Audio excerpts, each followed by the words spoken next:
அது கொஞ்சி கொஞ்சி பேசுறது கண்ணில் தெரியுமா?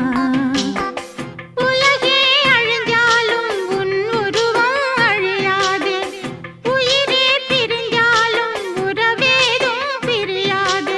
உண்ணாமல் உறங்காமல் உன்னால் தவிக்கும் சிந்தாமணி நெஞ்சுக்குள்ளே இன்னாருன்னு சொன்னால் புரியுமா?